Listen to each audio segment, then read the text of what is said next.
बोलिए श्री कृष्णचंद्र भगवान की जय। एक प्रश्न उत्पन्न होता है कि हमारी पृथ्वी गोल है, पूर्णतया गोल नहीं है, दीर्घवृत्ताकार है। अब जब भी मैं कोई बात बताता हूं तो पूर्व ऊपर बताता हूं, पर यहां चूंकि पृथ्वी की बात हो रही, ग्लोब की बात हो रही है, तो इसमें उत्तर ऊपर रहेगा। ये दक्षिण है, ये पूर्व है, ये पश्चिम है। ये हमारी भूमध्य रेखा है। एक प्रश्न उत्पन्न होता है कि वैशाख में गर्मी रहती है, तो हमारे यहां तो गर्मी नहीं, इधर ठंड है। नहीं, ऐसा नहीं है। मैं आपको इस पर विस्तृत जानकारी दूंगा। ये हमारी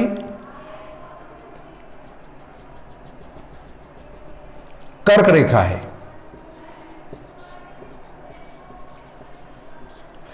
और ये हमारी मकर रेखा है।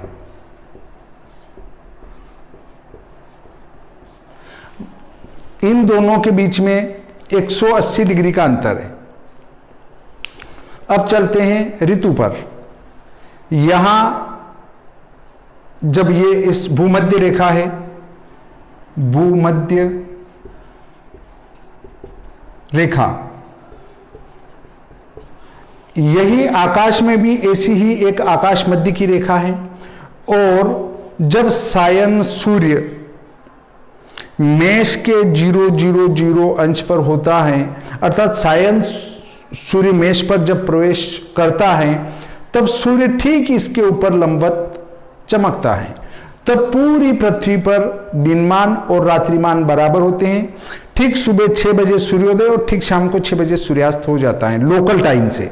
स्टैंडर्ड में तो अंतर आएगा ही, पर लोकल में वो ठीक, फिर भी स्टैंडर्ड में अगर 6:30 बजे आपका सूर्योदय हुआ तो शाम को 6:30 बजे सूर्यास्त हो जाएगा। वो 12 घंटे का अंतर रहेगा ही रहेगा। तो अब चलते हैं कि यहां तब इधर और इधर एक समान ऋतुएं होती है। यदि हम नक्शे को देखते हैं तो दक्षिणी अमेरिका, ऑस्ट्रेलिया और ऑस्ट्रेलिया के पास के कुछ द्वीप, यहां आता है ऑस्ट्रेलिया, यह ऑस्ट्रेलिया, और एक आता है, यहां आता है दक्षिणी अमेरिका, दक्षिणी अमेरिका। और यहां कुछ छोटे मोटे द्वीप हैं, उनको छोड़ दें तो सारे देश इधर बसे हुए हैं उत्तरी भाग में। अब देखेंगे कि जितने भी गणित करता हुए वो सब यहां जन्मे, इस एरिया में। इस एरिया में जन्म लेने का कारण क्या है कि उनने सारी ऋतुएं यहां के आधार पर लिखी। अब देखेंगे कि जैसे जैसे मेष के बाद वृषभ, मिथुन, कर्क तक जो सूर्य आता है सायन, तो वो चलता चलता यहां तक पहुंच जाता है। जैसे जैसे सूर्य यहां लंबवत गिरेगा, उस लंबवत होता जाएगा और उसकी किरणें लंबवत गिरेगी, तो वो सीधी पृथ्वी से टकराएगी। माना सूर्य यहां पर है, ये तो इसकी किरणें सीधी लंबवत यहां गिर रही है और ये यहां जाने में उनको तिरछा पड़ रहा है। अब किरणें ज्यादा दूरी पार करेंगी तो उनकी गर्मी कम होते होते ठंडी हो जाएगी, और यहां लंबवत होगी तो यहां पर गर्मी की तीव्रता रहेगी, तब यहां पर गर्मी रहेगी। और जब गर्मी रहेगी तो परम गर्मी यहां आके समाप्त हो जाएगी। अर्थात मिथुन के 5 अंश 6 अंश पर सूर्य यहां आ जाएगा और वो वापस इधर को गति कर लेगा। इधर को गति जैसे ही करता है तो ये किरणें तिरछी पड़ना प्रारंभ हो जाएगी इस भाग में। तो जैसे जैसे गर्मी हुई, भाप बनी, ऊपर उठी, और गर्म हुई तो और वो विरल हुई और उठी, फिर और विरल हुई, फिर और उठी, फिर और विरल हुई, और विरल होते होते उसमें पर्याप्त भाप ऊपर चली गई। ऊपर जाने के बाद जब सूर्य वापस इधर को गति करना प्रारंभ कर दिया और सूर्य इधर आ गया, तो यहां कुछ तिरछी गर्मी हो गई। तिरछी होने से मतलब ये सूर्य की किरण, गर्मी तिरछी का अर्थ है किरणें तिरछी हो गई, और जब सूर्य की किरणें तिरछी हुई तो उसमें ठंडाई आ गई। तो जो वो विरल होता गया, विरल होता गया, और जब ठंडाई आई तो वो सघन होता गया, वातावरण सघन हुआ, तो वो जो भाप ज्यादा थी वो ठंडी होके और पानी में बदलकर बरसने लगी। तो यहां पर इसीलिए कर्क संक्रांति, सिंह संक्रांति, कन्या संक्रांति तक वर्षा होती है उत्तरी भाग में पृथ्वी के। और इसके ठीक विपरीत अब जब वो इधर आ गया सूर्य, तो यहां पर किरणें तिरछी होने से ज्यादा शीत हो गई, और जब शीत हो गई तो भाप बनेगी नहीं और वो ठंड गिरने लग जाएगी यहां। तो यहां ठंड की ऋतु होगी, यहां गर्मी की ऋतु और वर्षा की ऋतु प्रारंभ हो जाएगी।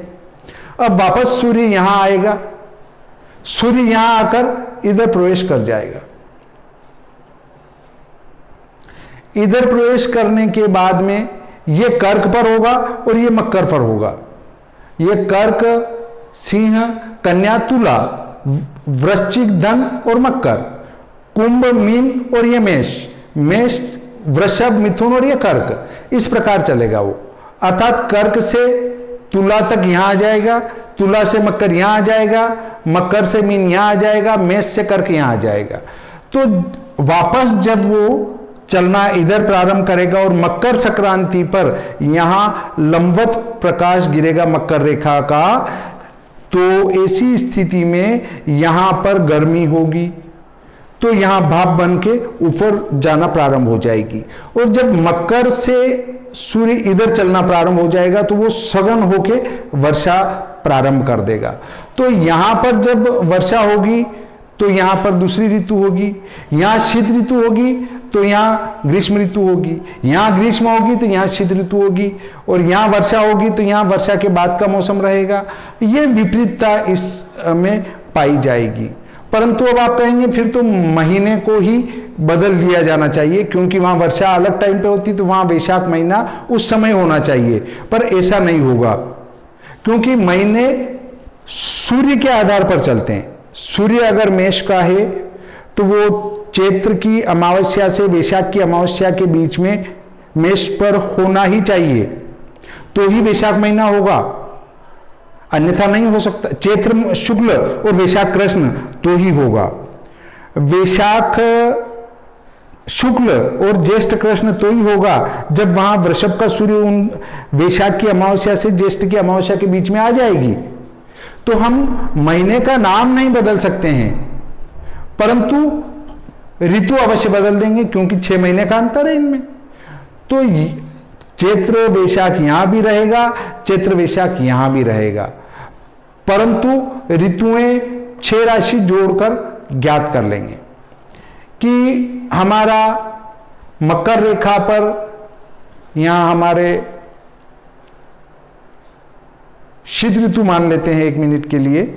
तो ये मैं पूरे ही आपको इस पंचांग से बता देता हूं कि कौन सी ऋतु कब रहेगी। देखिए, अगर हमारा सायन सूर्य मकर पर आता है तो मकर पर सायन सूर्य प्रवेश करेगा 21 दिसंबर को।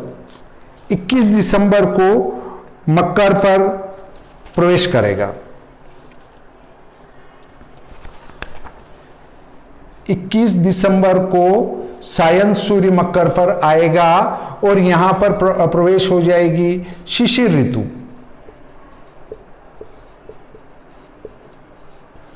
तो जब शिशिर ऋतु यहां नहीं, 21 दिसंबर को मकर पर सूर्य आएगा तो यहां शिशिर ऋतु होगी, शिशिर ऋतु। और कर्क पर जब आएगा तो वर्षा ऋतु प्रारंभ हो जाएगी। कर्क पर यहां शिशिर ऋतु होगी तो यहां वर्षा ऋतु होगी। और जैसे ही कर्क पर सूर्य आया सायन और यहां वर्षा ऋतु प्रारंभ हो जाएगी,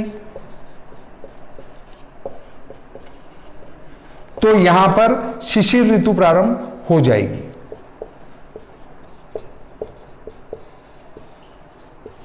अर्थात जो हमारी आज ऋतु प्रारंभ हुई है उसमें 6 महीने जोड़ देंगे तो वो दक्षिणी गोलार्ध में ऋतु होगी, परंतु महीने के नाम जो हमारे चल रहे हैं वो यहां भी चलेंगे, ऋतु अवश्य वहां बदल जाएगी।